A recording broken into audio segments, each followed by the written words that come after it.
Hello everyone. Today we're going to see about introductory part of risk management. Under this, we're going to see about risk, types of risk, and risk management. What is risk? Risk is unavoidable in our personal life and in our career. So, risk can be defined as chance of loss or an unfavorable outcome associated with an action. Whenever we do something, it associates with some kind of risk. There are some uncertainty about what going to happen or the result. That is called risk.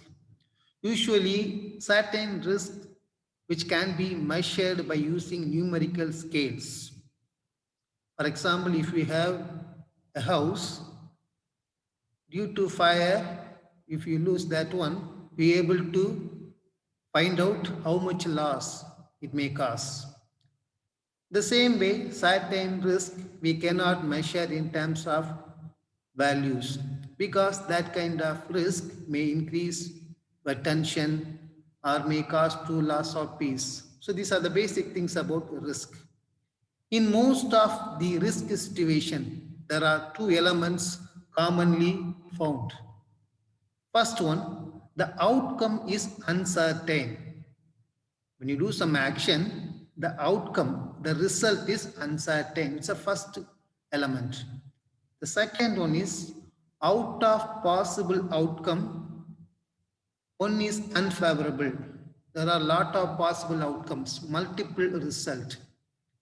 Among them, at least one is unfavorable. These two elements are major part of risk. Definition of risk, it says that at its most general level, risk is used to describe any situation where there is uncertainty about what outcomes will occur.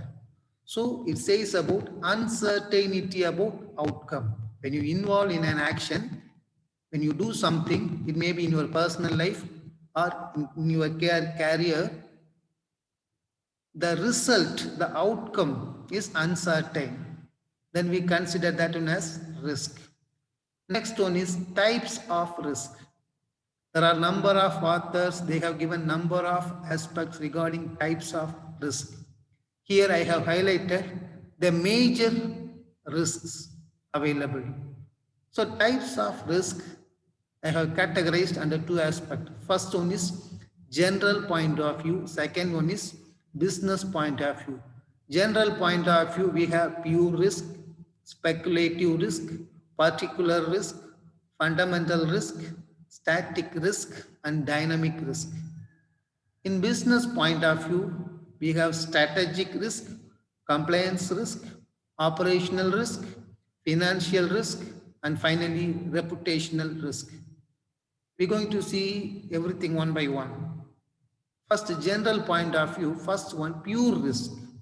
Pure risk is nothing but situation that holds out only the possibility of loss or no loss. When the result or outcome is loss or no loss. So whenever you do something in an action, the result will be loss or no loss. There is no possibility for any gain or profit. That is called pure risk. So there is no scope for gain. The result will be loss or no loss. That is called pure risk. So under pure risk, we have another two subcategories: personal risk, liability risk, property risk. So personal risk, we know everyone. The risk, those are that directly affect an individual.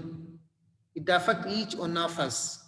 Death, old age, sickness, unemployment, we can list out. Part of the risk personally affect an individual. That is called a personal risk. Liability risk mostly arise out of human mistake. So under the law, under the legislation, the law imposes certain duty among us. So when someone breach that, they may come under liability risk. Then third one is property risk. Property risk. Property owners face the risk of having their property stolen, damaged or destroyed by various causes. It is come under property risk. Now we move to second type of risk, speculative risk.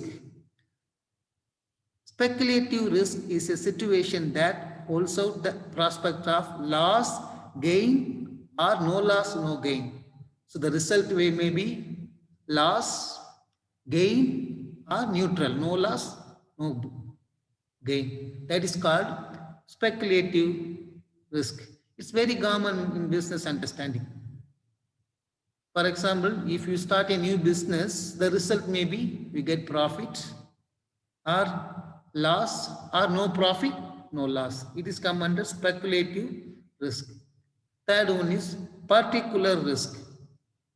A particular risk is a risk that affects only an individual, not everybody in a society.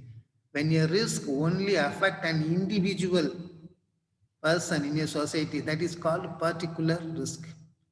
Particular risk are the individual's own responsibility and not that of society or community.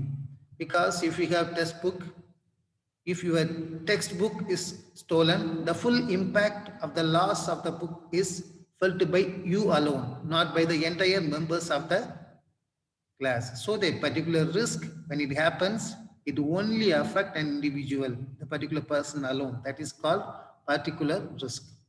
Fourth one, fundamental risk. A fundamental risk is a risk which is non-discriminatory in its attack and effect. It is essentially a group risk caused by phenomena like inflation, unemployment, war, earthquake, even we can take COVID-19. So a particular risk, this kind of risk affect a large proportion of the population, just opposite to the previous one. So it affects the large population or whole population in the world. Just the best example we can take COVID-19. So it is come under fundamental risk because it affects everyone in the society. So to control this, the responsibility lies with everyone in the society. Static risk. Next one. Static risk are risks that involve losses brought about by irregular action of nature or dishonest misdeeds and mistakes of a man. So because of irregular action, not common, or dishonest of a human being, it causes static risk. For example, some people purposefully, they do something wrong. They involve in some fraudulent activities. It is come under static risk. Then finally, dynamic risk. Regarding dynamic risk, the risk brought about by changes in the economy or environment. The changes happening in the environment or in the economy or in the surrounding, it creates a particular risk. Change in the price level of product or services, change of income pattern, taste of consumers, and technology upgradation. So when change is happening in these aspects, it creates certain kind of risk that is called dynamic risk. So these kind of risks sometimes cause financial losses to the members in the society. But in the long time, sometimes it is beneficial to the society. For example, when the technology change, in the beginning we may struggle, but in the long run, it benefit to the society. Next, we move to business point of view. So business point of view, you're going to see all the risk one by one. First one, strategic risk. So strategic risk is based on company's strategy. Company's strategy becomes less effective and your company struggles to reach its goal. We can call it as a strategic risk. Every company, they have their own strategy regarding everything, how they do the business based on their strategy. So when something goes wrong in that strategy, it causes to strategic risk. Okay. Second one, compliance risk. So here the business needs to comply with all necessary law and regulation that apply to their business sector. So whenever you start a company or business, you're supposed to comply with all the rules and regulations concerned with a particular business and particular region. When fail to comply, that is called compliance risk. As we all know, when we start a business, we follow all the rules and regulations laid by the government regarding a particular business and for the particular region. But you have to remember one thing, it keeps changing. Laws, rules and regulations, they are subject to change. So here, when the change happens, it's our responsibility to cope up with those changes in the law. Otherwise, it costs to compliance risk. Next, operational risk. Operational risk is anything that interrupts your company's core operations. If anything affects your core operation, that is called operational risk. It may be technical failure, like severe outage, or it could be caused by your people or process. So sometimes the operational risk has more than one cause. Okay, you have to think about that. For example, consider the risk that one of your employees writes the wrong amount on a check, paying out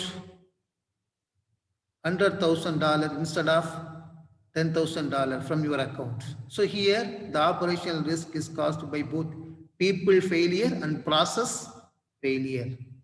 Fourth one, financial risk. If any risk concerned with financial loss, it is termed as financial risk. Most categories of risk, they have financial impact. They all come under financial risk.